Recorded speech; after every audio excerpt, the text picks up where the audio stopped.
पावन पुराण के आरती अति पावन पुराण की धर्म भक्ति विज्ञान खान की धर्म भक्ति ज्ञान खान की महापुराण भागवत निर्मल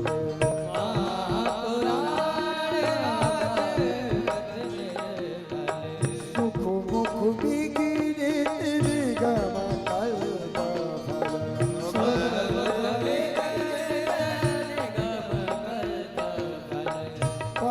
परमानंद सुधा रस में कर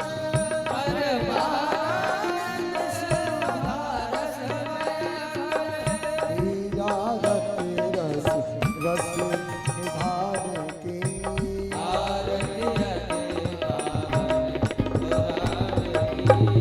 कलिमल मथुर त्रिताप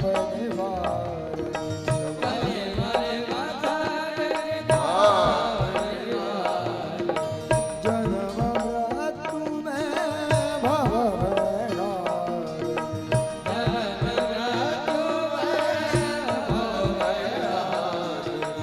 सेवत सतत सकल सुख कारणी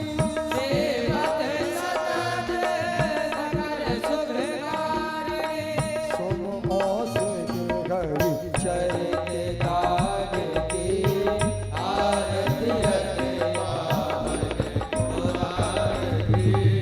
विषय विलास विमोह विनाश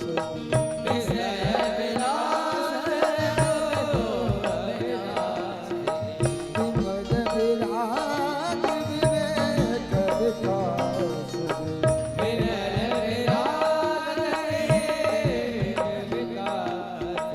भगवत तत्व रहस्य प्रकाशनी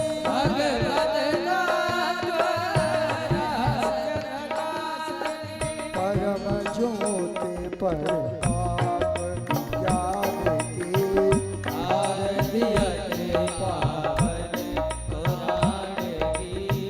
परमहंस मुनि मन उल्लास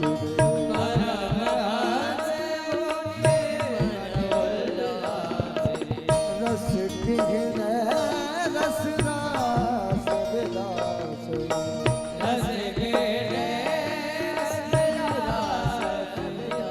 मुक्ति मुक्ति रति प्रेम सुदासनी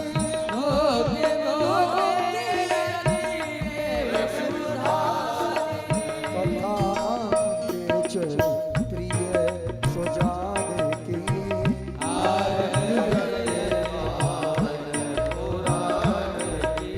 ओ धर्म भक्ति ज्ञान खान की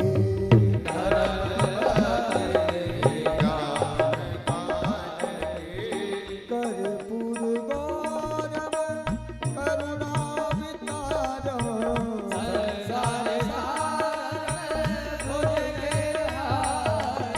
सदा वसन्तम हृदयारविन्दे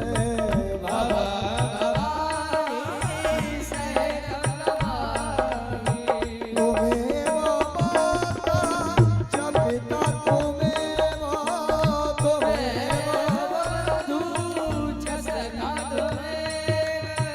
त्वमेव विद्या सर्वं त्वमेव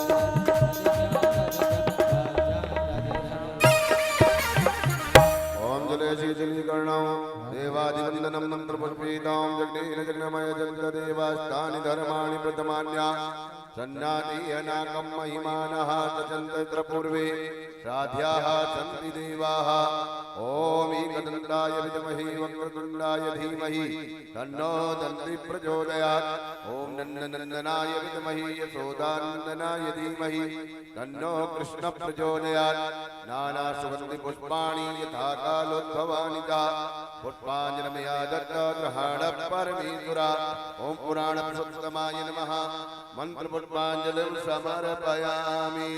बोले भागवत भगवान की, बोले वृंदावन बिहारी लाल की, बोले व्यास जी महाराज की, बोले सुखदेव जी महाराज की, सत्य सनातन धर्म की जय जय श्री राधे, जय जय श्री राधे श्याम।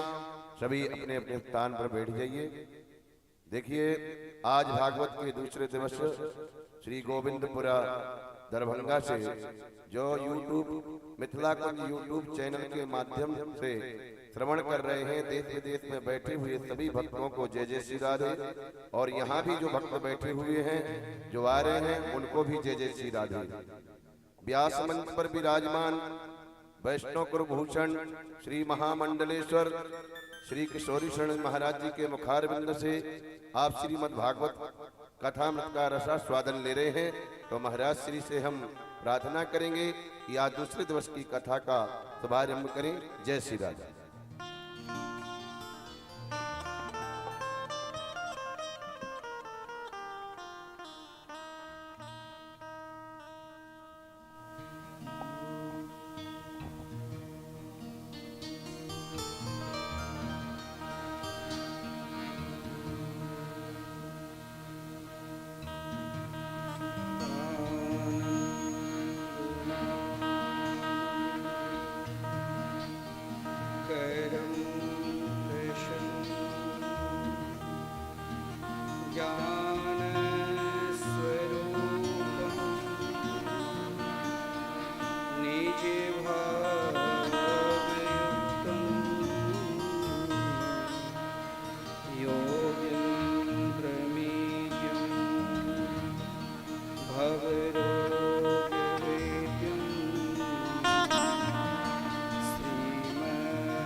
भाव के साथ 2 मिनट भगवान के मंगल में नाम संकीर्तन करें।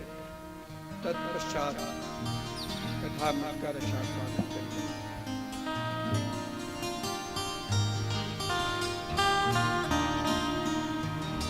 जय राधा कृष्ण जय राधा वरे कृष्ण मुरारी मुरलीधर गोबर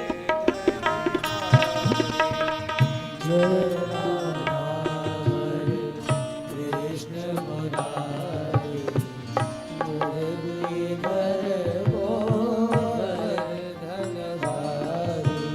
जय राधा वरे कृष्ण मुरारी मुरलीधर गोवर्धन धारी।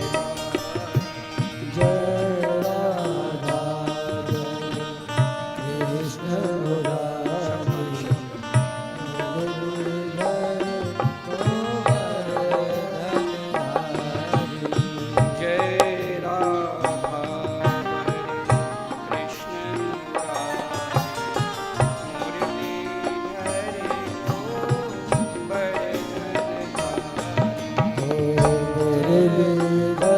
गोवर्धन धारी।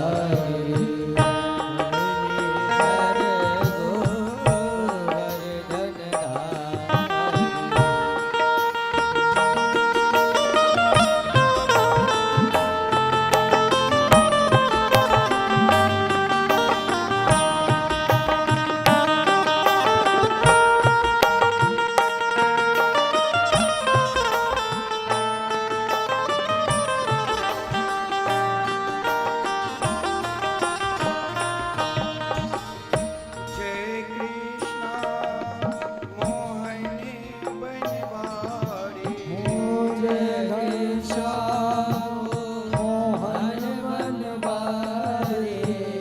मुकुंद माधव मदन मुरारी मुकुंद माधव मदन मुरारी। जय कृष्ण मोहनी बनवारी जय कृष्ण मोहन बनवारी। मुकुंद माधव मदन मुरारी मुकुंद माधव मदन मुरारी। कृष्ण मुरारी गोवर्धन धारी। जय राधा कृष्ण मुरारी मुरलीधर गोवर्धन ओ धारी जय राधा कृष्ण मुरारी मुरलीधर गोवर्धन धारी। बोलो श्री मनोहर लाल की।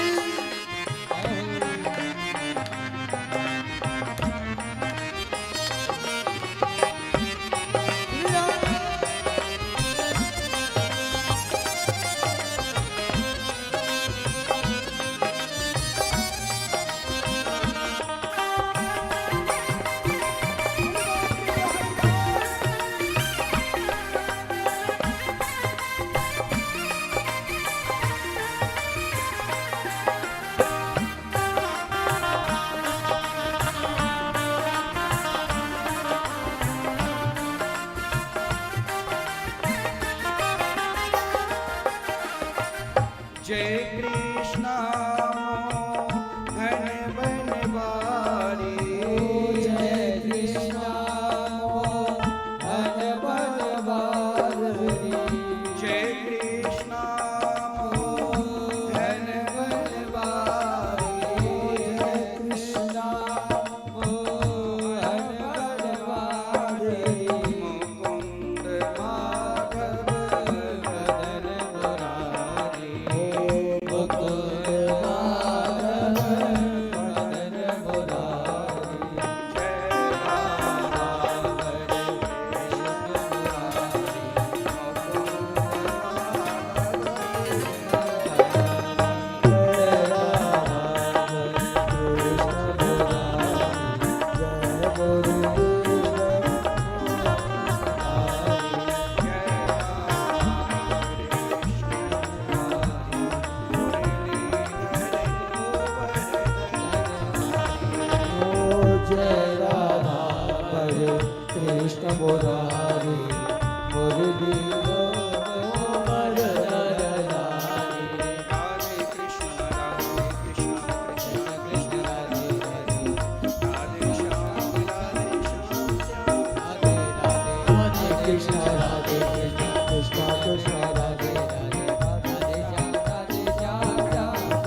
श्याम श्याम श्याम राधे राधे राधे कृष्ण कृष्ण कृष्ण राधे राधे राधे श्याम श्याम राधे राधे राधे कृष्ण कृष्ण कृष्ण राधे राधे राधे श्याम श्याम श्याम राधे राधे कृष्ण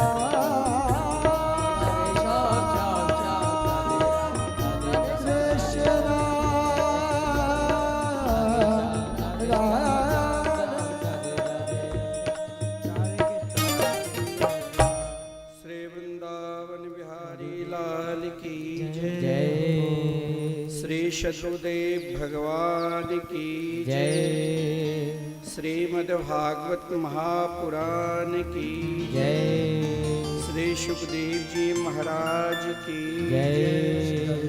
समस्त ग्राम बस्ती की जय। श्री हनुमान जी महाराज की जय। जय जय श्री राधे।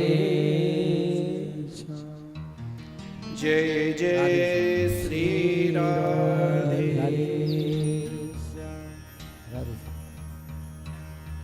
श्री राधे।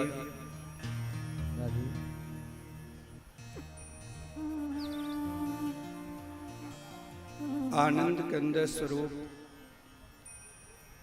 ब्रज पुरंदर नंदन वैदिक प्रतिपाद्य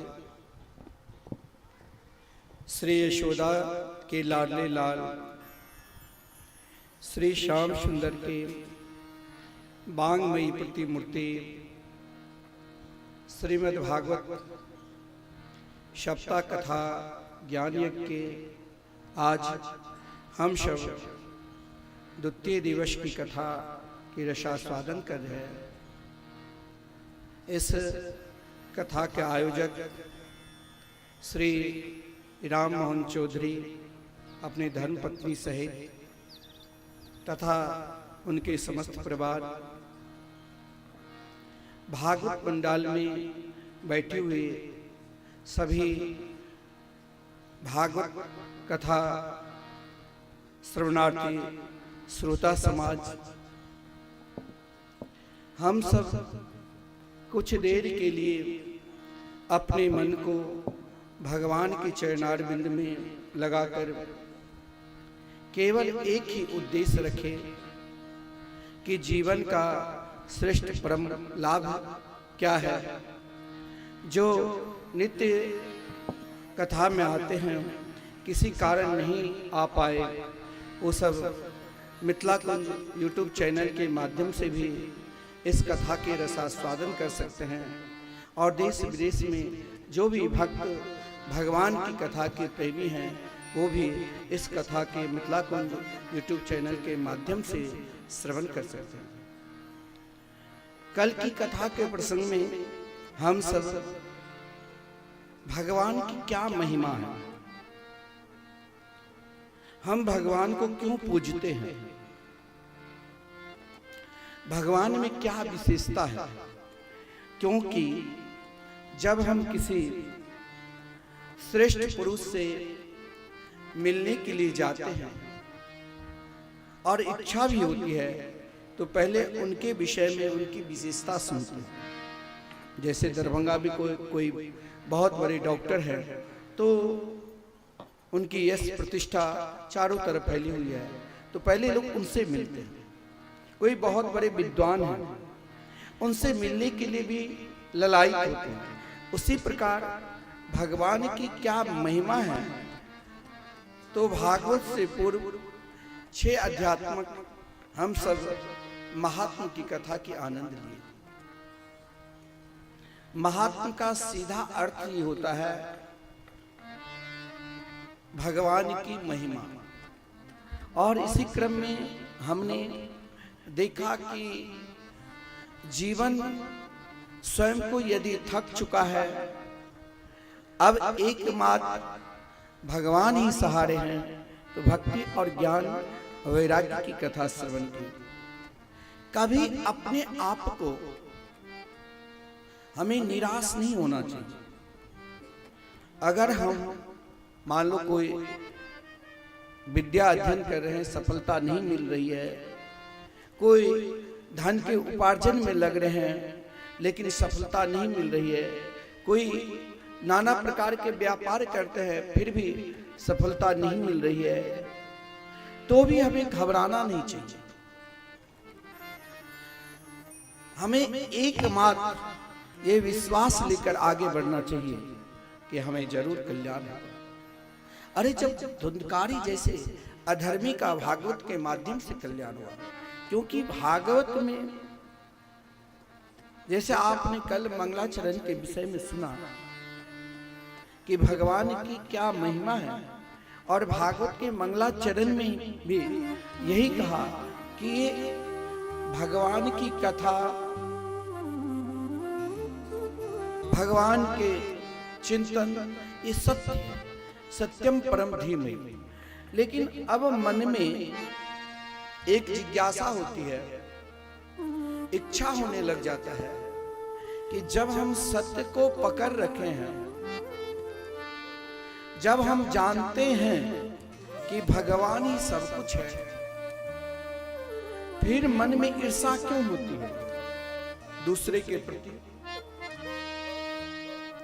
ना जाने हम कई बार गंगा में स्नान कर चुके हैं, पाप धोनी गंगा बार बार बोलते हैं, फिर भी पाप करने की प्रवृत्ति क्यों बनी रहती है? साधु संत, महापुरुष, भक्त लोग कहते हैं कि देखो, भगवान की शरण में जाने से एक बार भी अगर आप चले जाओगे ना, तो जितने भी पाप है, ताप है, सब कुछ नष्ट हो जाता है। लेकिन ना जाने हम तो अपने जीवन में कई बार अनेकों तीर्थों में जा चुके हैं, कई साधु संतों के सानिध्य भी ले चुके हैं,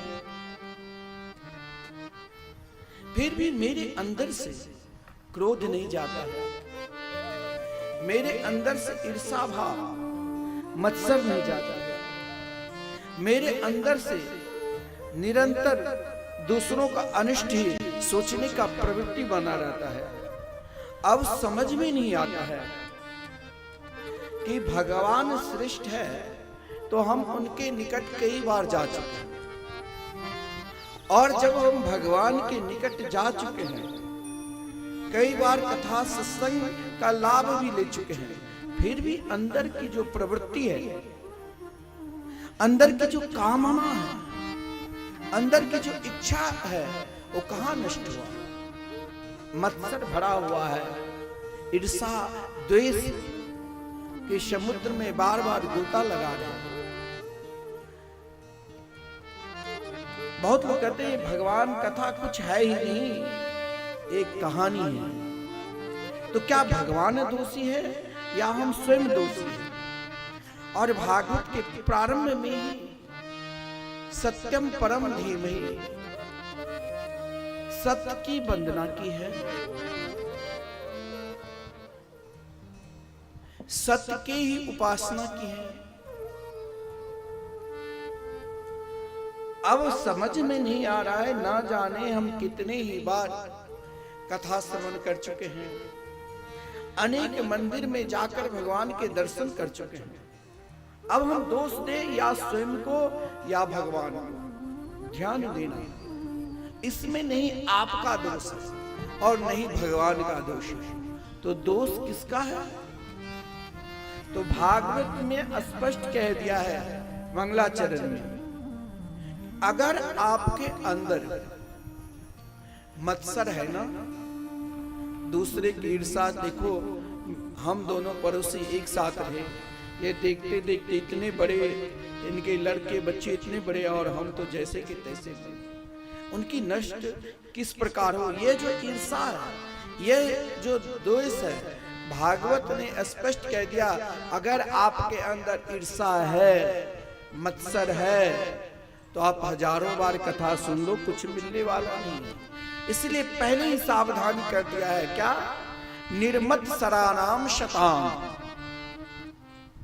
भागवत खुलकर कहा है, भागवत कुछ छुपाए नहीं, कि इसमें जो श्रेष्ठ धर्म का वर्णन है, क्योंकि धर्म दो प्रकार के होते हैं, एक लौकिक धर्म और एक परलौकिक धर्म। घर में परिवार में रहकर भी हम परलौकिक धर्म कर सकते हैं। जरूरी नहीं है कि हम घर द्वार छोड़कर कहीं साधु संत बन जाए या किसी तीर्थ स्थान में रहकर ही हम भगवान को प्राप्त कर सकते हैं। हम भी परम धर्म को उपासना कर सकते हैं। लेकिन ध्यान देना, अगर आपके अंदर मत्सर है तो भागवत ने कहा कि अभी तक आपने जो कुछ किया है उस सब मैं क्षमा कर दूंगा, लेकिन एक बात मेरी भी मान लो। बोले कौन सी बात है? तो कहा कि देखो, निर्मत्सराणाम शताम, कोई भी कार्य करो उसमें मत्सर ना आवे, उसमें अभिमान ना आवे, उसमें ईर्षा ना आवे, तो फिर क्या होगा? वो कार्य आपके लिए कल्प वृक्ष बन जाएगा। अगर आपके हृदय में ईर्षा नहीं है, द्वेष नहीं है, तो भागवत तो यहां तक कहा गया है कि निगम कल्प तरोर गलितम फलम सुखमुखादमृत द्रव संयुतम पीबत भागवतम रसमाल्यम मोहोरहो रसिका भुवि भावुका। फिर आप एक जैसे महापुरुष संत हजारों वर्ष तक, कई वर्ष तक सब कुछ छोड़कर एकमात्र अपने जीवन को भगवान के चरणार बिंद में समर्पित कर दिया है। और उन संत में जो साधना है, जो तप है, वो साधना आपके अंदर भी आ सकता है। कैसे? तो मैंने पहले ही कहा, अगर आप मत्सर रहित होकर भगवान की कथा सुनते हैं ना, तो क्या होगा? आप जिस प्रकार कामना करोगे, क्योंकि भगवान के निकट जाकर अगर फल की प्राप्ति न हो तो द्वेष, अपना अंदर अपना दोष को देखना हम लोगों में आदत बन चुका है। घर में 4 सदस्य हैं, पत्नी ने क्रोध किया तो दोष पति के ऊपर रख देता है, क्योंकि ये बार बार मेरी बात मानते ही नहीं। देखिए, 3 जो कहा गया है पकार, वो जल्दी विश्वास नहीं करता। पहला सर्वप्रथम जो है ना, कहा गया पत्नी, और फिर पड़ोसी। पड़ोसी भी आप चाहे कुछ भी कर लो, वो जल्दी आपको ये नहीं कहेगा कि भाई ये बहुत कुछ कर रहे हैं, अरे चलो ये कर रहे हैं, ठीक है। लेकिन भागवत सीधे कहते हैं कि देखो, यहां पाप और ताप का निवारण, सब आपकी बात मानने लग जाएंगे। क्यों? क्योंकि जहां स्वयं कहा गया धर्मार्थ काम मोक्षार्थम यह इच्छेत श्रेय आत्मना एकमेव हरिस्तत्र कारणम पाद सेवनम। भगवान के निकट आप जिस इच्छा लेकर, क्योंकि स्वयं भागवत के प्रारंभ में कह दिया है कि निगम कल्प तरोड़ गलितम फलम, ये निगम वेद रूपी कल्प वृक्ष है। और ऐसे महापुरुष के मुख लग गया है, जैसे तोता किसी फल को खाते हैं तो वही फल को अपनी चोंच लगाते हैं जिसमें मिठास हो, उस फल में और मिठास आ जाए। और भागवत की व्याख्या जिसने की, परम वीतराग आदरणीय श्रीमान सुखदेव, जिनके मुखार बिंद से महाराज परीक्षित ने सुना, तो यहाँ फल एव रसम, रस एव फल की तरह। और जब भगवान की कथा में रस है, प्रेम है, जब भगवान के कीर्तन में रस है, जब भगवान के धाम में रस है और स्वयं भगवान कहते हैं कि जो मेरी शरण में एक बार आ जाते हैं ना, मैं उनकी सब कुछ पाप ताप सब भूल जाता हूँ, मैं इसे हृदय से लगा लेता हूँ। तो फिर हमारी इच्छा अभी तक पूर्ति क्यों नहीं हुई?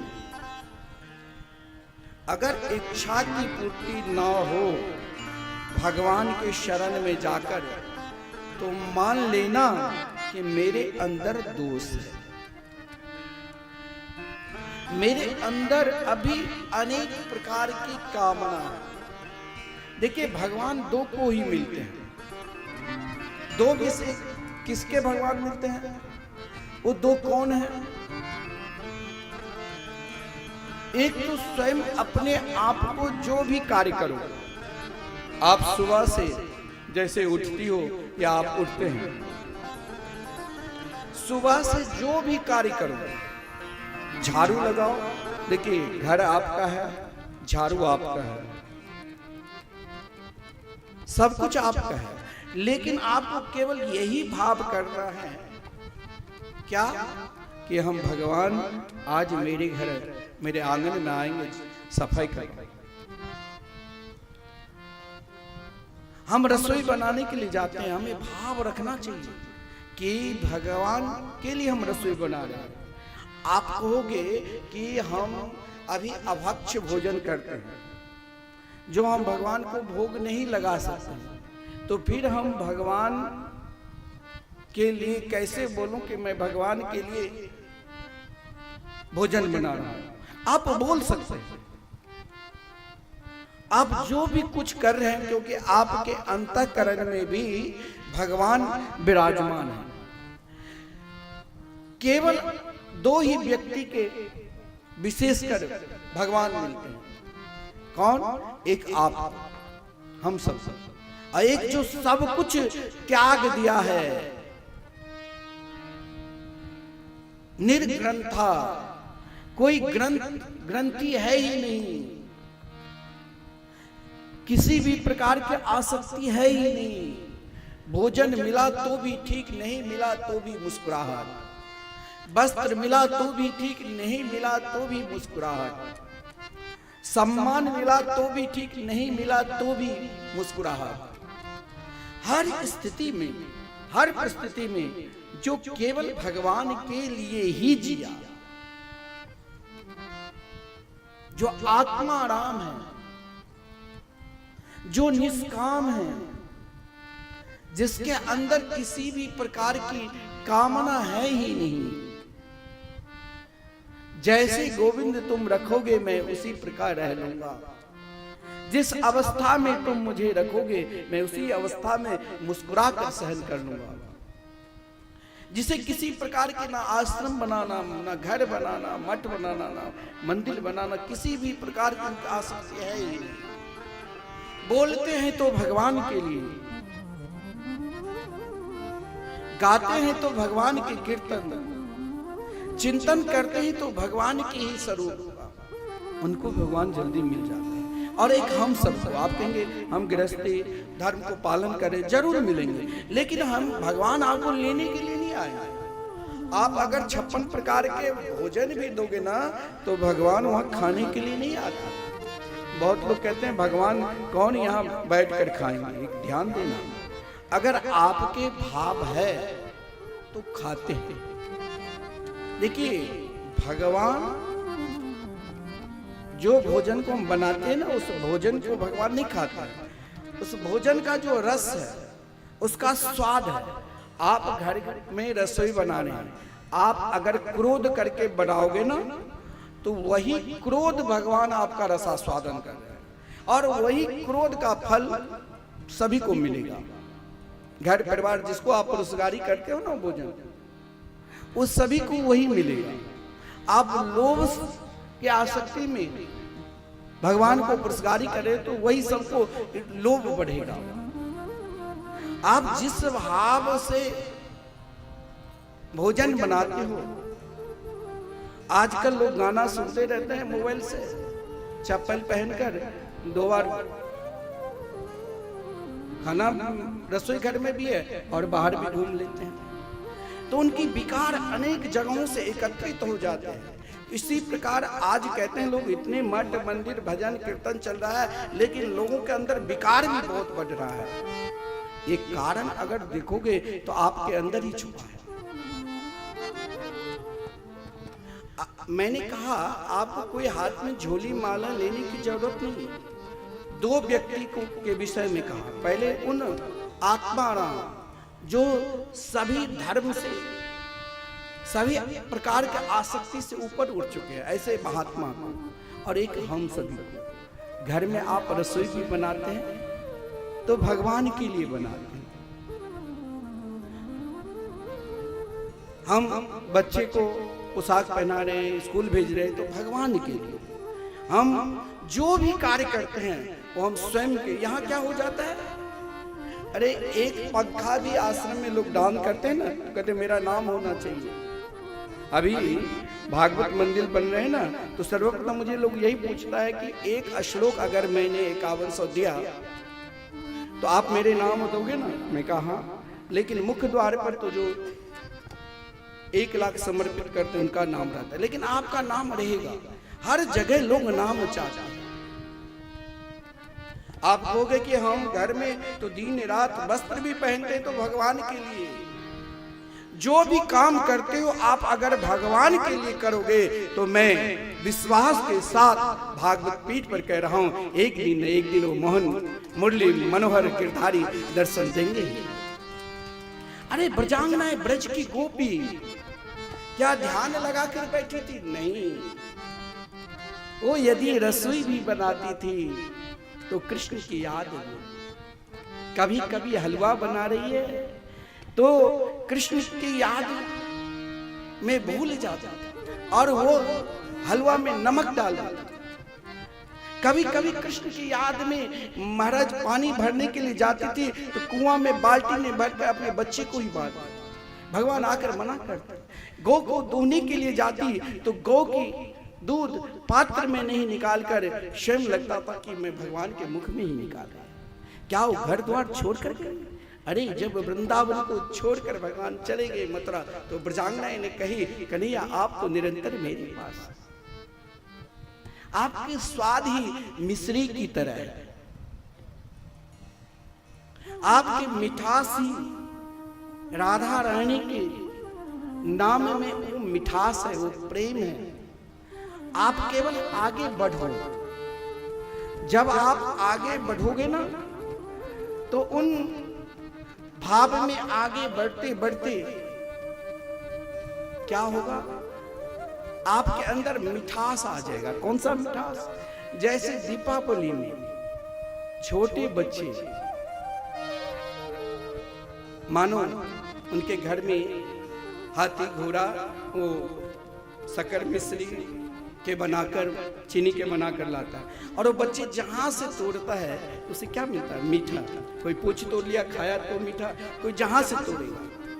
आप कहोगे कि हम भगवान के भोजन बनाते हैं लेकिन डर लगता है कि हम लहसुन प्याज या अभक्ष भगवान को कैसे समर्पित करें। ध्यान दो, अगर आपका भाव उन ब्रजांगनाएं की तरह है, उस स्थिति में पहुंचने के लिए बहुत समय लगेगा, लेकिन हम अभिनय तो कर सकते हैं ना, हम तो भाव प्रकट कर सकते हैं ना। जैसे सामने कोई नाटक खेल रहा है तो भाव प्रकट करके वो उस रूप में आ जाते हैं ना, तो हम भी धीरे धीरे धीरे धीरे धीरे, जैसे कीड़ा भ्रमर में घुसकर भाव प्रकट करता है, गुंजान करने लग जाता है, तो कीड़ा भी भ्रमर की तरह हो जाता है। तो हमें भी गुंजान करना है। किसके? तो कृष्ण नाम के। परंतु उसमें भाव यही रहना चाहिए, हमें कामना नहीं चाहिए, हमें केवल परमात्मा चाहिए। देखिए एक बार क्या हुआ, एक संत महाप्रभु जा रहे थे जगन्नाथपुरी, और जब मार्ग में रात्रि हो गई, सोचा आज यहाँ विश्राम करो। वहां एक व्याधा जंगल से शिकार खेलकर, जैसे यहाँ कई व्याधा जीव की हत्या, हम जहाँ से लौटते हैं मार्ग में जीव हत्या करते रहते, तो कौन खाता है? जो उस प्रकार की प्रवृत्ति बना हुआ है, मांस भक्षण करने। तो व्याधा मांस भक्षण कर रहा था। एक संत ने कहा कि देखो आज हमें यहीं विश्राम करना है। कहा महाराज हमारा भोजन रहन सहन सही नहीं है। बोले ठीक है, ना तुम्हारा रहन सहन से मुझे मतलब है, ना भोजन से मतलब है, केवल तुम अपने दरवाजे पर मुझे आज रहने दो। कहा व्याधा ठीक है, वो बगल में मांस भक्षण करे। प्रातः काल जब संत चले तो कहा कि भाई शास्त्र में कहा गया है, संत किसी के घर पर अगर स्नान कर लिया हो, ठाकुर जी की सेवा कर लिया हो, तो उन्हें वैसे नहीं विदा करना चाहिए, कुछ दक्षिणा दे। तो स्वयं संत गए और कहा कि तुम मुझे कुछ दक्षिणा दो। व्याधा ने सोचा कहीं मुझे मांस भक्षण करना ना छुड़ा दे। लोग डरता है ना, मैं कहता हूं कि आप सब झोली माला ले लो, तो बहुत लोग कहते हैं कैसे हम तुलसी माला पर जाप करें। सभी को तुलसी माला पर जाप करने की अधिकार है। हर व्यक्ति को गुरु के द्वारा प्रदत्त मंत्र जब मिल जाए तब अधिकार है, लेकिन भगवान के मंगलमय नाम लेने का अधिकार सभी को माला झोली पर है। हर व्यक्ति कर सकते हैं, कोई भी व्यक्ति हो, किसी भी प्रकार के हो, लेकिन वो भगवान के भजन सब कर सकते। वो व्याधा से संत ने कहा कि मुझे तुम दक्षिणा स्वरूप एक ही वस्तु दे। जब तुम भोजन करने के लिए बैठना तो एक बार श्री कृष्ण नाम जरूर लेना। और उसने क्या किया, जब भोजन करने के लिए बैठा तो नित्य गुरु मंत्र मानकर, मैंने आपसे कल कहा था कुछ भी कार्य करो नियम पूर्वक करो, नियम भी भगवान है। अब वो जब मांस भक्षण करने बैठता तो एक बार श्री कृष्ण नाम ले, धीरे धीरे काम चलता रहा। विवाह हुआ, बच्चे हुए। एक दिन कहीं दूर दराज चले गए थे शिकार खेलने के लिए। 2-3 दिन के बाद लौटे, पत्नी ने सामने भोजन दिया। आज भगवान के नाम भूल गए और उस मांस के टुकड़ा उसने गले के निकट ले आया। तब तक याद आई, अरे आज मैंने तो भगवान के नाम नहीं लिया, आज मैंने गुरु मंत्र जाप ही नहीं किया।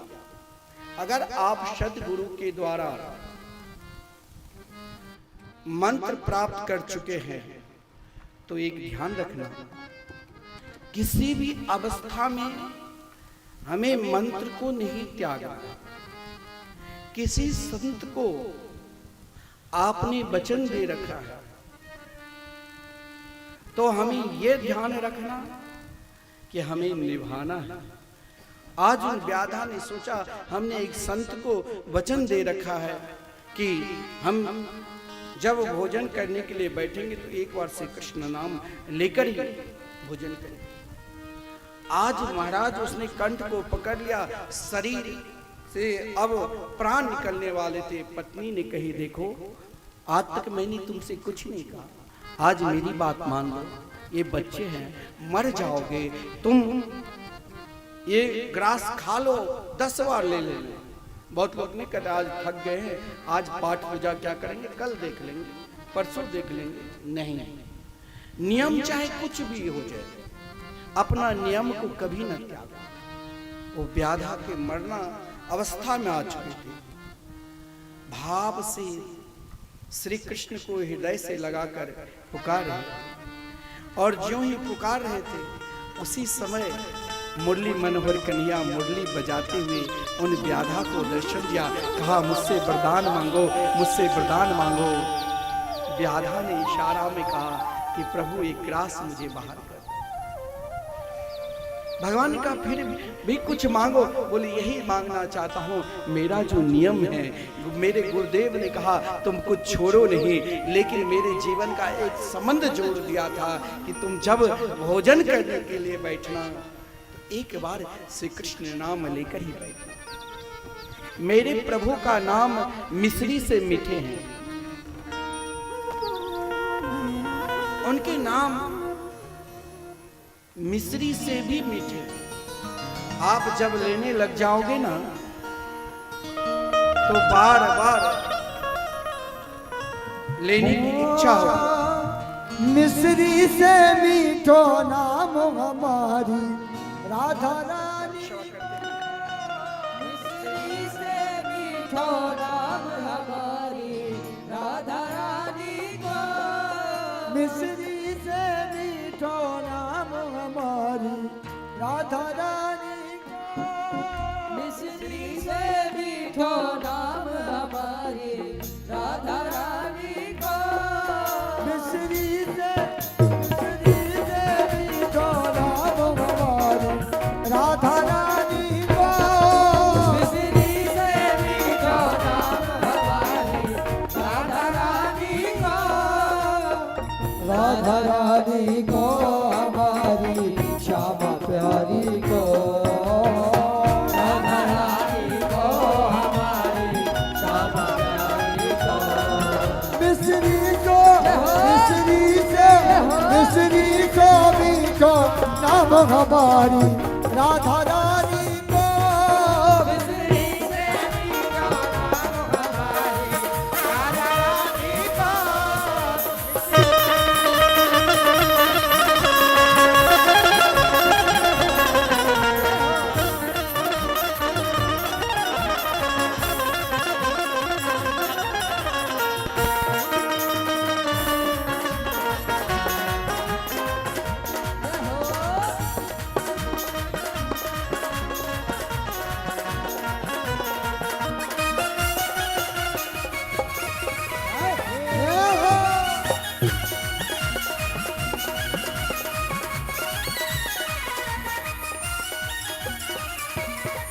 लंबे लंबे बाल हमारी राधा रानी के।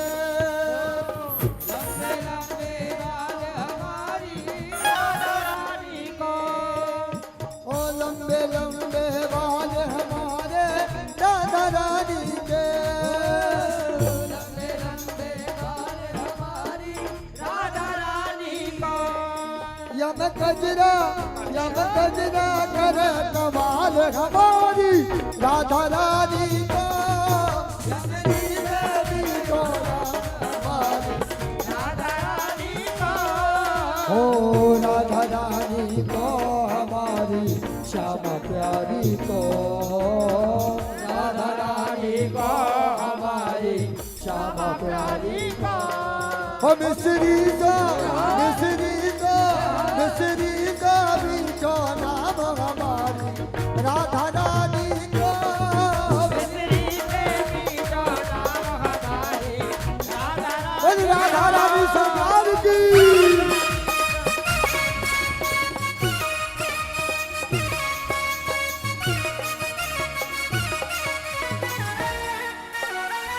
श्री राधा।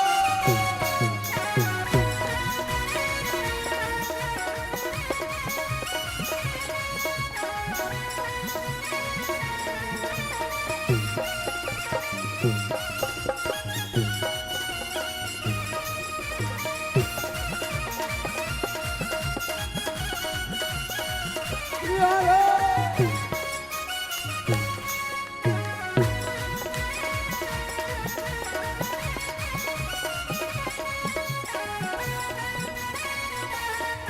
ओ मोटे मोटे नैन हमारी राधा रानी के। मोटे मोटे नैन हमारी राधा रानी को। ओ मोटे मोटे नैन हमारे राधा रानी के। मोटे मोटे नैन हमारे राधा रानी को।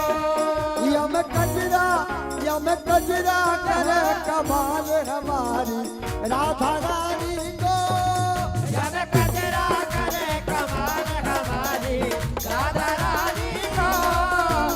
मिस्री से मीठो नाम हमारी राधा रानी को। मिस्री से मीठो नाम हमारी राधा रानी को। ओ राधा रानी को हमारी श्यामा प्यारी को। राधा रानी को हमारी श्यामा प्यारी को। दोनों हाथ उठा के और सभी कहेंगे क्या? मिस्री को से मीठो नाम हमारी राधा रानी का। मिश्री से मीठो नाम हमारी राधा रानी का।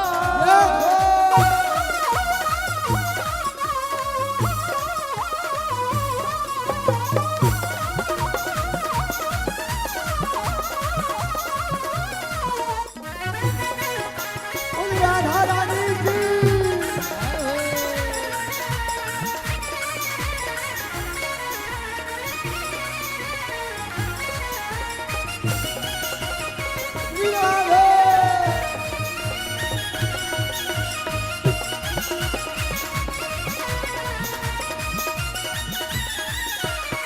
पतले पतले होठ हमारी राधा रानी के। पतले पतले होठ हमारी राधा रानी का। ओ पतले पतले होठ हमारे राधा रानी के। पतले पतले होठ हमारे राधा रानी के। यमलाली यमलाली यमलाली करे कमाल हमारी राधा रानी को। यमलाली करे कमाल हमारी राधा रानी का। मिश्री से मीठो नाम हमारे राधा रानी को। मिश्री से मीठो नाम हमारे राधा रानी का। मिश्री से मीठो नाम हमारे राधा रानी को। मिश्री से मीठो नाम हमारे राधा रानी का। हमारी राधा रानी को। हमारी राधा रानी का। हमारी राधा रानी को। जय जय श्री राधे।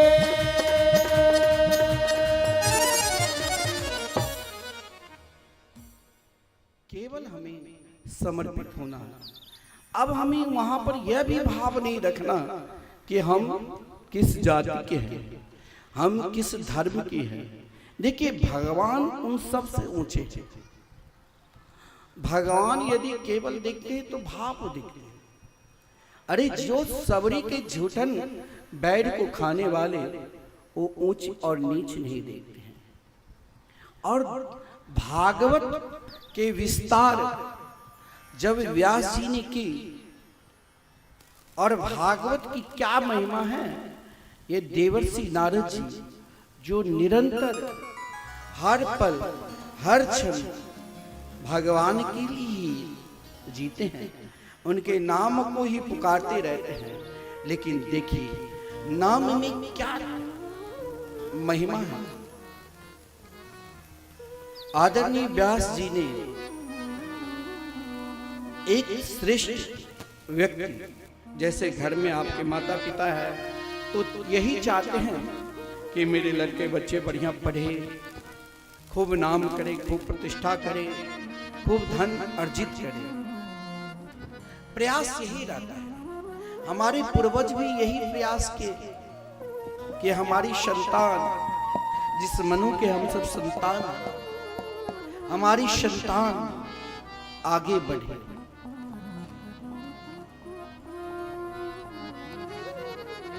व्यास जी ने वेद को 4 भाग में किया। ऋग्वेद, सामवेद, यजुर्वेद, अथर्ववेद। महाभारत की भी रचना की, 17 पुराणों की भी रचना किया। लेकिन एक बात ध्यान देना, आप बहुत बढ़िया काम करते हैं। सब कहता है कि देखो ये तो बहुत बढ़िया काम कर रहे हैं, लेकिन आपका मन उस काम में स्वीकार नहीं कर रहा है। लगता है कि लोग बोल रहे हैं लेकिन कहीं ना कहीं वो प्रसन्नता मेरे अंदर नहीं है, वो उत्साह मेरे अंदर नहीं है। कारण क्या है? व्यास जी भी अपने कारण को ढूंढा। मैंने वेद को 4 भाग में किया कि समाज जल्दी भगवान से जुड़े।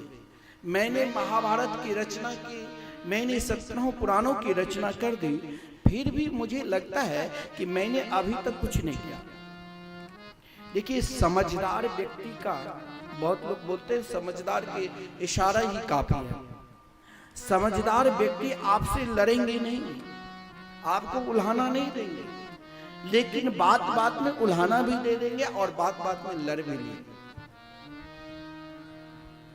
परंतु व्यास जी के हृदय में भाव देखो, आपको अनेक मंत्र की आवाहन करोगे तो उसमें विधान है, आप कोई संकल्प लो, लेकिन दुनिया में जो सर्वश्रेष्ठ मंत्र है उसमें कोई भी विधान नहीं है। आप अगर सोए हैं तो भी आप उस मंत्र की उपासना कर सकते हैं, आप नहाए हैं या ना नहाए तो भी इस मंत्र की उपासना कर सकते हैं, आप शुद्ध अवस्था में है चाहे अशुद्ध अवस्था में है तो भी उस मंत्र का उपासना कर सकते हैं, आप ज्ञानी हैं चाहे आप अज्ञानी हैं तो भी आप उस मंत्र की उपासना कर सकते हैं। वो कौन सा मंत्र है जो सबके लेने की अधिकारी है और सबसे जल्दी भगवान मिल जाता है। अन्य जितने भी शास्त्रों में मंत्रों के विषय में कहा गया है, उस मंत्र में उदात अनुदात के भेद अगर हो गया तो फिर उल्टा ही मंत्र हो जाता है। लेकिन श्री राम कृष्ण के जो मंगलमय नाम रूपी मंत्र है, आप किसी भी अवस्था में ले सकते हैं और आप जिस भाव से पुकारोगे मेरे कन्हैया दौड़े चले आएंगे।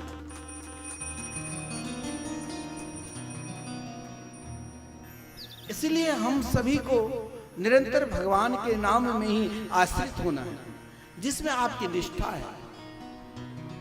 लेकिन ये तब होगा, आपके अंदर कमी जो है ना, आपको कमी दूसरे लोग नहीं बताएंगे कि आपके अंदर महाराज बहुत क्रोध आता है, आप बहुत ईर्ष्या करते हैं। ये स्वयं आपके अंदर ही अनुभव होने लग जाएगा कि मैं बहुत लगता है क्रोध में हूं क्या। वो अनुभव अगर आपको देखना है तो कैसे देखोगे? तो भगवान की चिंतन करो, कृपा भई तब जानिए जब देखे आपन दोष। अगर अपना दोष अपनी गलती खुद दिखाई देने लग जाए तो फिर कोई क्रोध करेंगे ही नहीं, कोई रूसेंगे ही नहीं, कोई रूठेंगे ही नहीं। आजकल देखो बात बात में घर में क्रोध कर लेता है, खाना छोड़ देते हैं।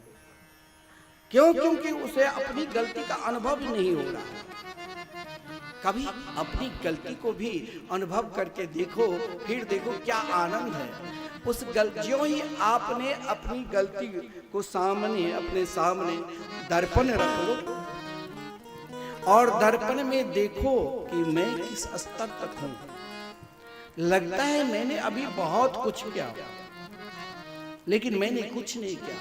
यही व्यास जी को लगा कि मैंने तो बहुत कुछ किया कि समाज सबके सब भगवान से जुड़े, परंतु मुझे लगता है कि अभी तक मैंने कुछ किया ही नहीं। कौन इन वेद की ऋचा के गान करेंगे? गान भी कर लिया तो सही अर्थ कौन निकालेंगे? कौन 1,00,000 मंत्रात्मक महाभारत को नित्य पाठ करेंगे? कौन इन 17 पुराणों के लोगों के पास समय कहाँ है? पहले महापुरुष लोग, हमारे गुरुदेव तो 8-8 घंटे 10-10 घंटे तक एक आसन से कथा बोलते थे। अब लोग 3-4 घंटे में ही थक जाते हैं। कम समय में सब कुछ चाहते हैं, भजन भी देख लूं, वृंदावन से झांकी आए उस झांकी को भी भजन के माध्यम से देख लूं और कथा भी सुन लूं, प्रसाद भी ले लूं। तो व्यास जी के उद्देश्य भी यही था कि कम समय में लोग भगवान को प्राप्त कर लें, परंतु उद्देश्य को आगे बढ़ाया, परंतु वो उद्देश्य वहीं रुक गया। कहीं सदाचार प्रदान कर दिया, कहीं जाति धर्म प्रदान कर दिया, तो कहीं मंत्रों को प्रदान कर दिया। सोचा कि कलयुग के प्राणी को सरल और सुगम कोई ऐसी साधना करूं जिसे सब किसी भी अवस्था में भगवान की कथा श्रवण करे, कीर्तन करे, चिंतन करे, उसके मुस्कुराहट बने। व्यास जी उदास हो गए और जीवन में अगर उदासी आवे ना, चिंता आ जाए तो घबराओ मत। क्या करो? तो भगवान के स्मरण करने लग जाओ, क्योंकि हरि के स्मरण मात्र से ही संपूर्ण दुख विपत्ति चली जाती। व्यास जी ज्यों ही भगवान का नाम का स्मरण किया, उसी समय भगवान अपने ही रूप को शंख के रूप में यानी देवर्षि नारद जी के रूप में, देखिए भगवान के 24 अवतारों में व्यास जी के भी नाम है और देवर्षि नारद जी के। देवर्षि नारद जी बीना को बजाते हुए हरि को गुनगाते हुए सीधे व्यास जी के आश्रम, बद्रिका आश्रम, सम्याप्राश नाम के आश्रम, वहां पर आए। एक वयोवृद्ध व्यास जी देवर्षि नारद जी को देखते ही साष्टांग प्रणाम किया। इसलिए हमारे शास्त्र में कहा गया, संत तो बड़े और छोटे अवस्था मत देखो, उनके ज्ञान देखो और उनके त्याग देखो। साष्टांग प्रणाम किया और देवर्षि नारद जी ने व्यास जी को हृदय से लगा लिया। कहा, महाराज आप जैसे ज्ञानी, आप जैसे कवि इस प्रकार उदास रहे, ये मुझे ठीक नहीं लग रहा। मैंने सुना कि आपने तो वेद को 4 भाग में किया, महाभारत की रचना की, 17 पुराणों की रचना कर दी। कोई व्यक्ति अपने गांव में कथा करा रहे हैं, जैसे श्री राम मोहन चौधरी, फिर खूब भंडारा कर रहे हैं, बहुत लोग खूब दान पुण्य करते हैं, लेकिन उनके हृदय में प्रसन्नता ना आवे तो सब व्यर्थ है। एक प्रसन्नता भी सबसे बड़ा दान है। व्यास जी ने कहा कि महाराज आप कह रहे हो मैंने वेद की रचना की, मैंने पुराणों की रचना की, लेकिन मेरे अंदर प्रसन्नता नहीं है। कारण क्या है? जीवन में अगर गलती हो जाए तो उसे छुपाओ नहीं, उसे अपने बड़े को उन गलती को अनुभव कराओ, ताकि उस गलती को सुधार मिल जाए। व्यास जी ने कहा कि इन सब कार्य करने के बाद भी मेरे अंदर वो शांति नहीं मिल रही है, कोई उपाय तो आप बताओ। बोले उपाय? मेरी दृष्टि से भी आपको मैं, अगर कोई बार बार आपकी प्रशंसा करे तो समझ लेना कहीं ये हमें गिराने के लिए भी कर सकते हैं। देखिए, जो आपके सही में मित्र होगा, जो आपके सही में शुभ चिंतक होंगे, वो सत्य बात आपको बता देंगे, चाहे आपको कष्ट लगे और चाहे आपके अंदर प्रसन्नता हो। देवर्षि नारद जी ने भी यही कहा कि मेरी दृष्टि से भी आपने इतने बड़े ग्रंथों की रचना की, फिर भी मैं भी आपको कोई यश नहीं दे रहा हूं। बोले क्यों? कहा कि मेरी दृष्टि से भी क्या है? तो कहा नायद बचचित्र पदम हरिर्यसो जगत पवित्रम प्रगृहीत करिहि तद्वायशं तीर्थमुसन्ति मानसा न यत्र हंसा निर्मन्तु शिक्षया। आप लोग क्या बोलते हैं जहां हाथ धोते हो? मानो अब ऐठार पहले बुलाया जाता, जहां झूठन हाथ धोते थे लोग। एक स्थान पहले प्रथा थी लोगों को कि भोजन कहां पर बैठकर करें। अब तो महाराज ऐसी प्रथा हो गई है, ये जो अनेक प्रकार के शरीर में बीमारी क्यों उत्पन्न होता है, वो दोष है भोजन के कारण। क्यों? अब लोग जिस बिस्तर पर सोते हैं वही बिस्तर पर खाना प्रारंभ कर देते हैं।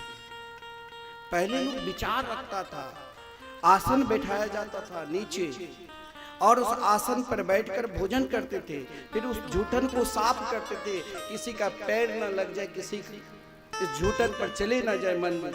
लेकिन अब तो सब गया।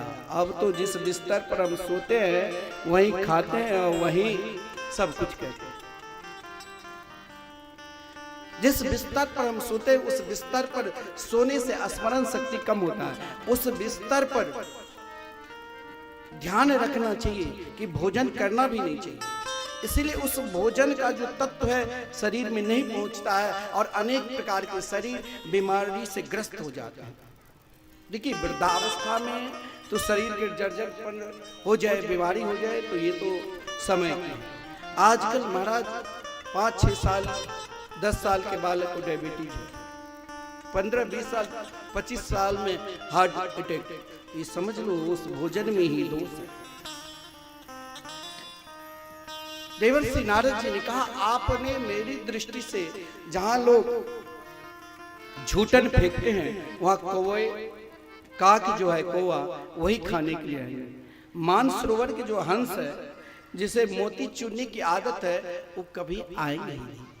तो आप एक काम करो व्यास जी, उन हंस के लिए, उन परम हंसों के लिए घर परिवार में रह करो जल्दी भगवान को प्राप्त कर ले। वो एक मास श्रीमद् भागवत महापुराण है, आप इनकी रचना करो। अब हम कहे श्री राम मोहन चौधरी जी के कि आप यहाँ से दौड़ते हुए स्टेशन पर जाओ, दौड़ते हुए आओ, क्या आ सकता है? नहीं, अब ये वृद्ध हो चुके हैं, असमर्थ है, अब शरीर नहीं काम कर रहे हैं, लड़के बच्चे पर आश्रित होना पड़ता है। तो व्यास जी ने कहा कि मेरे अंदर असमर्थता है, मैं कुछ कर ही नहीं सकता हूं। देखिए व्यक्ति को अगर बड़ा बनना है, ऊंचा बनना है तो कभी भी ये मत सोचो कि मुझसे ये काम नहीं होगा। मुझसे क्यों नहीं होगा, मैं जरूर करूंगा। हमें आगे बढ़ना चाहिए, हमें निर्णय लेना है कि हमें आगे बढ़ना है। इसके लिए आपके जीवन का भी कुछ अनुभव होगा कि देखो मैं भी पहले कुछ नहीं था और आज मैंने परिश्रम किया तनिक भगवान के भजन की, तो आज हम इतने बड़े हो गए।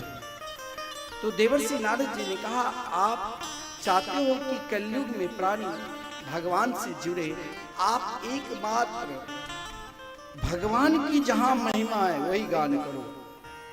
श्रीमद् भागवत महापुराण में 335 अध्याय है, 12 स्कंद है और 18,000 मंत्र है, लेकिन एक भी श्लोक ऐसा नहीं है जिसमें भगवान की नाम की महिमा ना हो।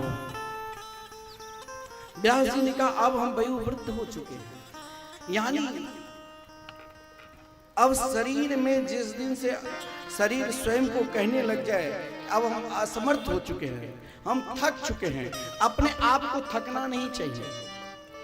यहाँ आप 3-4 घंटे में थक जाओगे। बहुत लोग कहते हैं कि भाई अभी 3:30 बजे जाने की क्या जरूरत, कथा तो 7:30-8 बजे रात्रि तक चलेगी, चलो 1-1.5 घंटे सुन लेंगे। यह है असमर्थता। आप चल सकते हो, आप बैठ सकते हो, लेकिन यह जो मंदास्मंद मत्यो मंद भाग्या विपद्रता जो भाव है, जिस कारण हम भागवत के पंडाल में नहीं पहुंच पाते, हम भगवान की कथा नहीं सुन पाते हैं, हम भगवान के भजन नहीं कर पाते हैं। जीवन में अपना अनुभव समझा करके दूसरे को प्रेरणा दो। मैंने कल कहा था कि आप दूसरों को प्रेरणा दो, दूसरे से कहो कि हम भी कथा सुनने के लिए जा रहे हैं, आप भी आओ। देवर्षि नारद जी ने कहा मेरे अंदर भी कुछ नहीं था, मैं एक पूर्व जन्म की कथा सुनाए कि मैं पूर्व जन्म में एक दासी का पुत्र था, ना मकान था, ना उतनी सामर्थ्य खेत था, ना धन था। वो भी 5-6 वर्ष की अवस्था में पिता के स्वर्गवास हो। मेरी माता गांव में एक वैष्णव के यहाँ जाकर काम करती थी, बर्तन साफ, रसोई बनाती थी। मैं भी अपनी माँ के साथ छोटे मोटे काम कर लूं। लेकिन उस गांव में एक परंपरा थी। पहले हर गांव में एक मठ और मंदिर ठकुरबाड़ी रहता था। ठकुरबाड़ी वहां भारतवर्ष के साधु संत चातुर्मास करने के लिए संतों की मंडली चलता था। उसमें एक महंत, बाकी उनके शिष्यगण 20, 25, 50 साधु संत उनके यहाँ रहते थे। फिर भोजन होता था, कीर्तन, सत्संग। और जहां पर वो बालक की माँ नुकरानी के काम करते थे, वहीं पर कुछ संतों की मंडली आए और 4 महीने चतुर्मास आज उस गांव के आसपास में करते।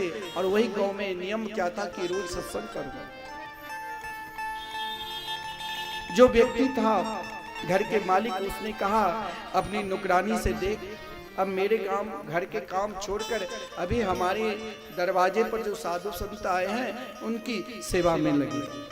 बर्तन साफ कर देना, फूल तुलसी ला देना। वो बालक ने कहा कि जब मैं उन संतों के निकट पहुंचता तो संत मुझे बहुत प्रेम करने लग जाते। क्यों करते? ताकि हमें उनकी सेवा में रुचि हो। जीवन में जब रुचि, कोई भोजन खाने में रुचि नहीं होगी तो कहेगा, मन करेगा कि ये भोजन बेकार है, इसमें स्वाद नहीं है। अगर आपको कोई भोजन खाने में मन नहीं लगेगा तो आप स्वाद को दोष दे दोगे। तो छोटे से बालक बाल्यावस्था में उन संतों के पास, देखिए बाल्यावस्था से भगवान के भजन में लगना चाहिए। बाल्यावस्था में भी उन संतों के निकट रहकर कीर्तन में सम्मिलित हो जाते हैं। कभी कथा में संत ने कृपा की और अपने झूठन प्रसादी कहा, बालक तुम लो, ये भगवान के भोग जो लग जाते हैं, आप जो भोजन बनाते हैं वो भगवान के भोग लगता है तो सब प्रसाद हो जाता है। और संतों ने उसे पा लिया, वो बच गया तो सिद्ध प्रसाद बना। और हमारे शास्त्र में यहाँ तक कहा गया है कि अगर हमें किसी का झूठन नहीं खाना चाहिए। आजकल तो एक ही टेबल कुर्सी पर सब बैठ जाते हैं, वो उनके हाथ से लेते, वो उनके हाथ से झूठन ही खाते हैं। कहा गया हम किसी के झूठन खाते हैं तो उसके संपूर्ण पुण्य नष्ट हो जाता है। लेकिन संतों को, सदगुरु के झूठन तब लेना चाहिए जब उनकी अनुमोदन हो जाए। वो नन्ही से छोटे से बालक देख रहे थे, संत ने देखा कि इनकी सहजता, इनकी प्रेम, इनकी निष्ठा को मैं क्या वर्णन करूं। कहा, बालक तुम भी ये प्रसाद ग्रहण करना। अब संत के द्वारा उन प्रसाद को पाकर देवर्षि नारद जी बता रहे हैं व्यास जी को कि अब मैं छोटे छोटे बालकों के साथ खेलना कूदना छोड़ दिया। अब तो निरंतर भगवान को पुकारने लगे। मेरे जीवन में कुछ बचा ही नहीं। जब संत गाते थे तब मैं भी गाना प्रारंभ कर देती थी और पुकारते थे, हरि का भजन कर, हरि का भजन करो, हरि जय हमारा। हरि का भजन करो, हरि है हमारा। ओ हरि नाम लेने वाला, हरि नाम लेने वाला, प्रभु नाम लेने वाला, प्रभु नाम लेने वाला, हरि का है प्रार्थना, हरि का भजन करो, हरि जय हमारा। हरि का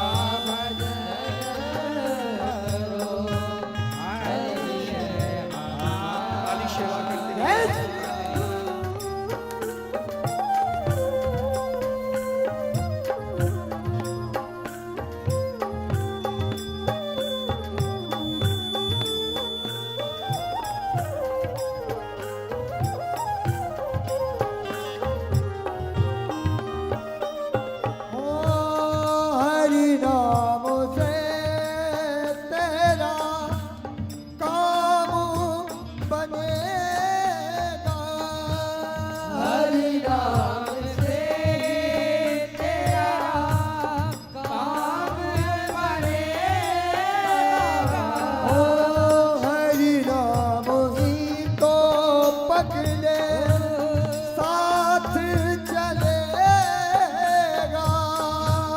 हरि नाम जिनको पकड़े साथ चलेगा। हरि नाम लेने वाला, हरि नाम लेने वाला ओ हरि का है प्यारा, हरि का भजन करो, हरि हरि का सभी का करो, हरि है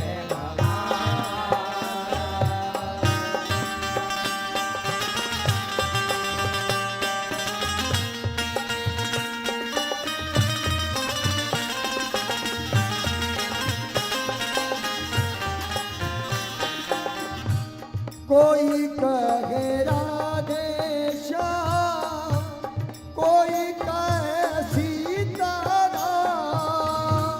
कोई कहे राधे श्याम, कोई कहे सीताराम। कोई गिरधर गोपाला, कोई राधा माधव श्याम, कोई वैद्यधर गोपाला, कोई राधा माधव हो श्याम। कोई हरि दीन बंधो, कोई हरि बंधो, कोई हरि करुणा सिंधु, कोई हरि करुणा सिंधु। हजार हाथ वाला, हरि का भजन करो, हरि गहवारा। हरि का भजन करो, हरि है हमारा।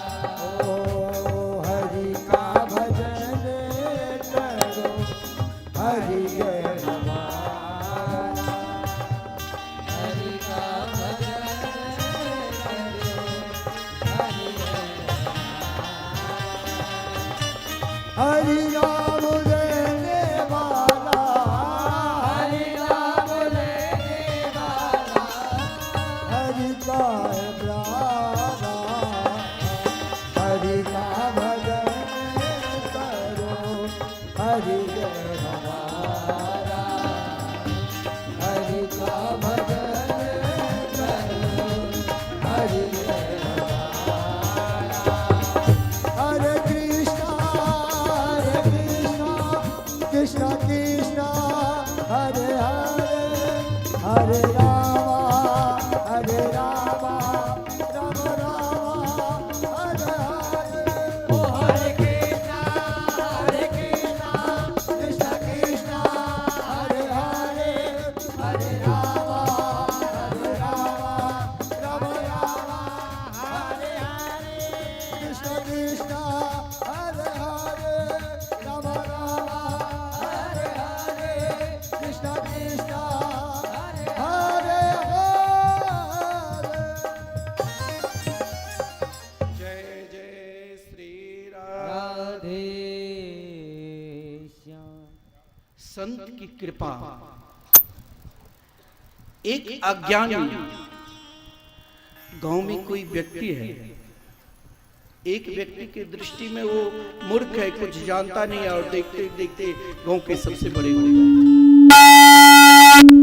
वो बालक कल तक लोगों के लिए एक दासी के दुकरानी के बेटा मानकर लोग पुकारता था, लेकिन आज वही बालक निरंतर भगवान के भजन में ऐसे लग गए कि अब उसे दुनिया नहीं दिखाई दिया।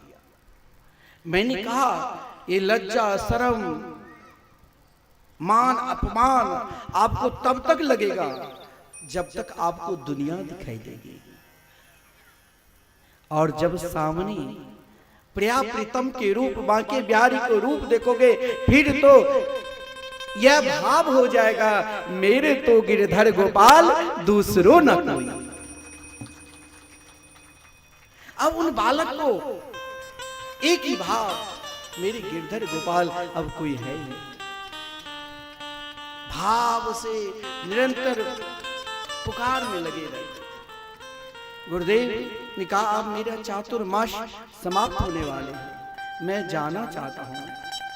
उन बालक ने गुरुदेव के निकट आकर कहा कि हे गुरुदेव, मेरे ऊपर आप कृपा करो। कोई आपको प्रेरणा दे रहे हैं कि आप दीक्षा ले लो, तो आपके मन में और इच्छा जगेगी, अरे अभी तो बाद में ले लूंगा। और जिस दिन आपके मन में स्वयं को जागृत हो जाए कि अब मुझे वैष्णवी दीक्षा लेना है, तो फिर एक पल के लिए भी रोकना भी नहीं, क्योंकि ये शरीर एक क्षण भंगुर है। ना जाने श्वास कब है कब नहीं है, कोई कह नहीं सकता। उन छोटे से नन्हे से बालक ने गुरुदेव के चरण पकड़ लिया कि मैंने नाम की तो उच्चारण की, लेकिन अब गुरुदेव आप मुझे दीक्षा दीजिए। गुरु मंत्र में वो शक्ति है, वो ताकत है कि आप गुरु मंत्र के सहारे जो भी कामना मन में करोगे वो इच्छा की पूर्ति होगी। और देवर्षि नारद जी ने कहा, उन संत ने मुझे दीक्षा दी। और देखिए ये भागवत की महत्वपूर्ण श्लोक है। किसी के जीवन में कोई कष्ट आता है, शारीरिक कष्ट भी, तो ये श्लोक के पाठ करते हैं, अनुष्ठान करते हैं, उनके कष्ट का निवारण होता है। गुरु दीक्षा दिया और कहा इस मंत्र का जाप करना। नमो भगवते तुभ्यं वासुदेवाय धीमहि प्रद्युम्नाय निरुद्धाय नमः संकर्षणाय च। तीन चीज न किसी को अधिक बताओ और न उसे त्यागो। वो क्या है? तो कहा गया है ना, मंत्र मूर्ति माला। आप जो मंत्र के जाप करते हैं ना, नाम जाप, आपको प्रचार करने की जरूरत नहीं कि हम इतने नाम जाप कर रहे हैं। आपको स्वयं अपने अंदर अनुभव होना चाहिए कि अब हम उस स्तर तक पहुंच गए, अब जरूर मेरे को प्रिया प्रीतम के दर्शन होगा, बाकी बिहारी के दर्शन होगा। हमें बताने की जरूरत नहीं। वैष्णव दीक्षा प्राप्त करने के बाद फिर दूसरे दीक्षा लेने के लिए शास्त्र नहीं कहते, उससे पूर्व आप अनेक दीक्षा ले सकते हैं और सभी को वैष्णवी दीक्षा लेना चाहिए। तो गुरु मंत्र और जिसे आप अपना इष्ट मानते हो, सबके कोई ना कोई इष्ट होगा, सब कुछ ना कुछ अपने इष्ट को तो मानते होंगे। अरे आप कुछ नहीं जानते हैं तो घर से निकलते तो जय गणेश जय मंगल गणेश बोलकर ही निकलते हैं, तो वो भी आपका इष्ट है। तो मंत्र मूर्ति, जिस घर में एक तस्वीर भी है मंदिर में आप रखे हो और वो तस्वीर को आप 12 वर्ष तक पूजा कर लिया और वो तस्वीर खराब नहीं हुई तो आपको फेंकने की जरूरत नहीं। वो तस्वीर साक्षात जैसे कोई मूर्ति को प्राण प्रतिष्ठा करते हैं और उसे जागृत करते हैं, उसी प्रकार यदि आप एक तस्वीर पर भी एक अगरबत्ती या तुलसी पत्र या पुष्प चढ़ाते हैं तो साक्षात वो विग्रह आपके घर में प्राण प्रतिष्ठित विग्रह हो जाता है। और माला, जिस माला से आप जाप करते हैं अगर खंडित हो जाए तो उसे सुधार लेना चाहिए, लेकिन उस माला को त्यागना नहीं चाहिए। और इन तीनों को भगवान की पूजा भी करो तो अत्यधिक प्रचार न करो।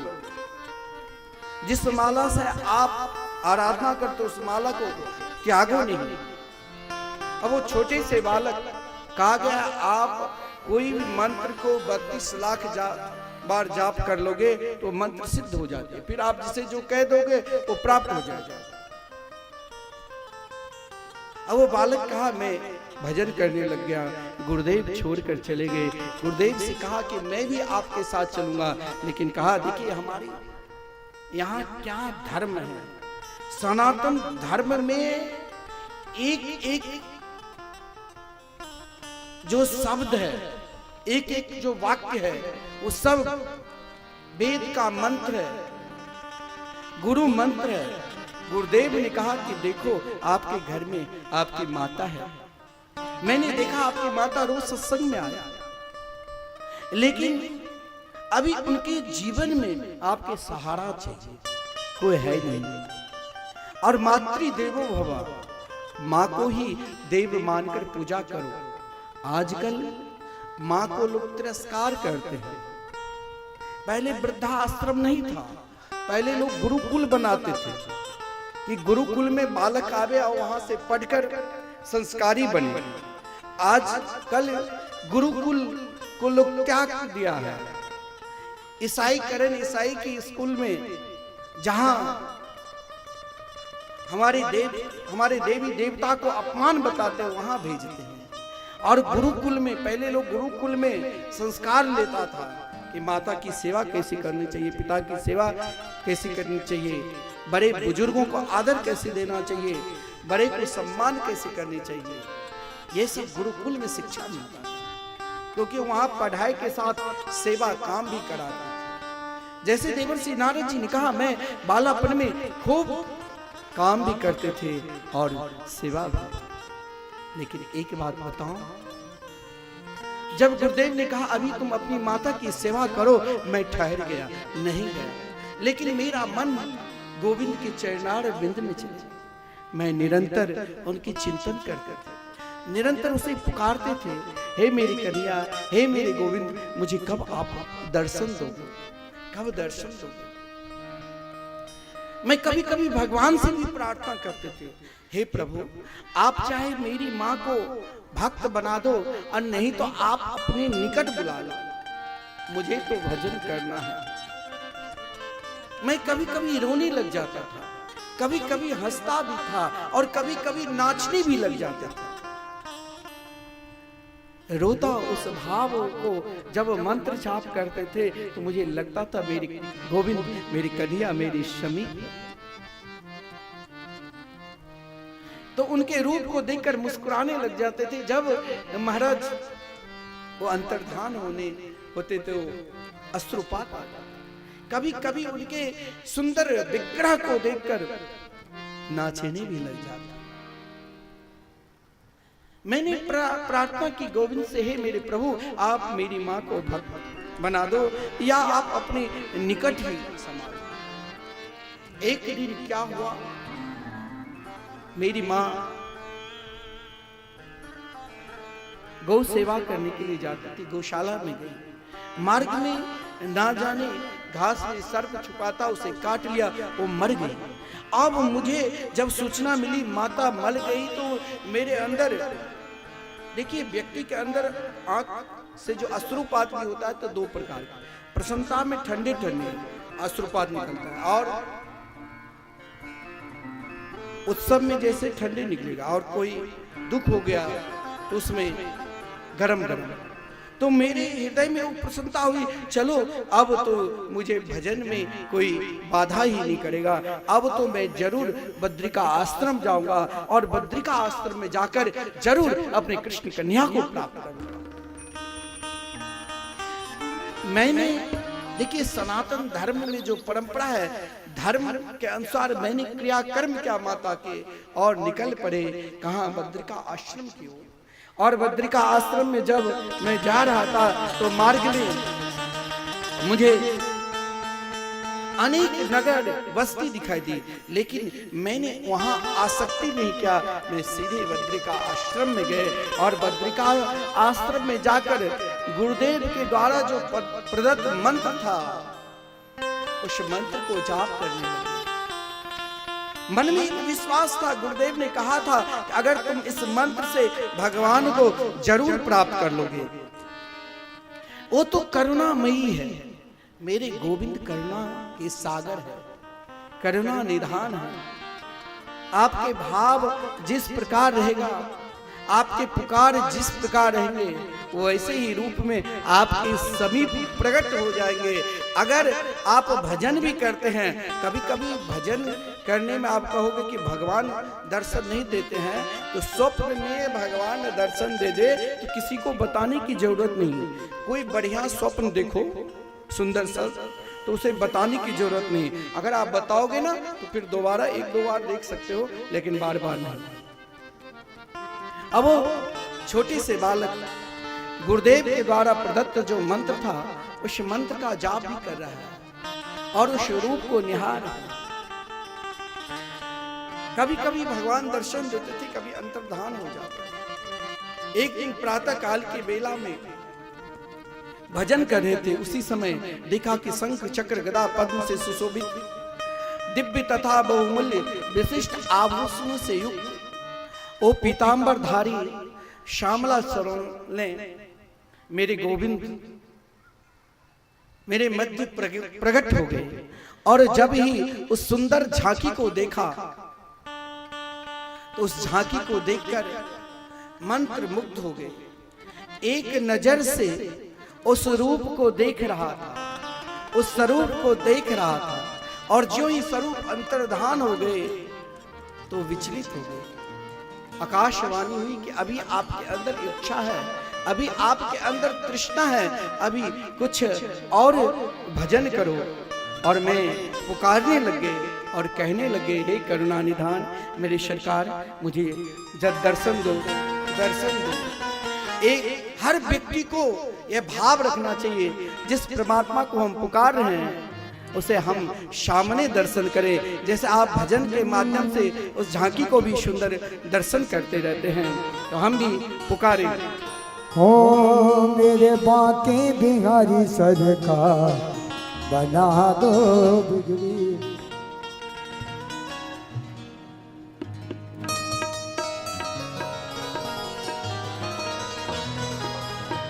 हो मेरे बाके बिहारी सरकार, बना दो बिगड़ी मेरी। ओ मेरे बाके बिहारी सरकार, बना दो बिगड़ी मेरी। ओ बिगड़ी मेरी, बिगड़ी मेरी, बिगड़ी मेरी दाता, बिगड़ी मेरी।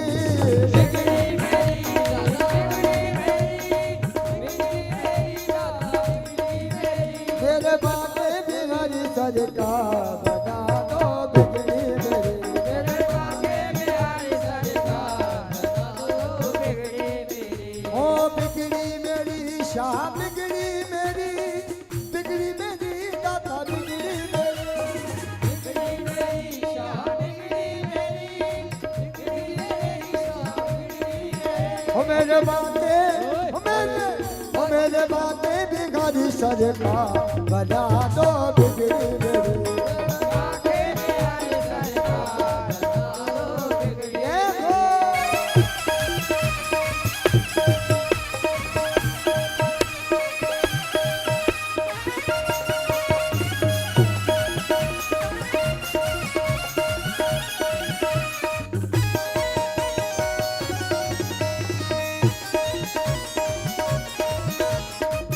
अरे बाप रे बिहारी राज की।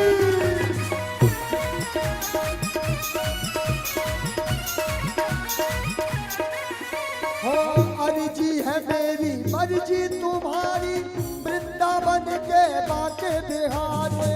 वृंदावन के बाके बिहारी, वृंदावन के बाके बिहारी। हो अर्जी है मेरी, मर्जी तुम्हारी, वृंदावन के बाके बिहारी।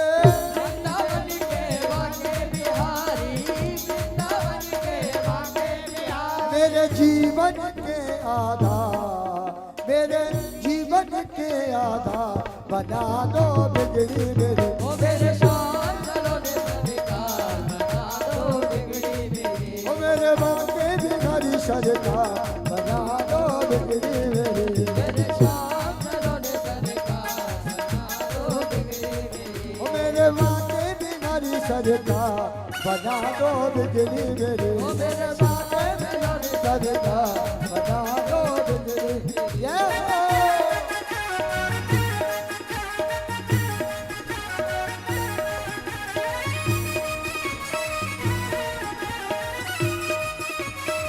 बोल बाके बिहारी लाल की बना।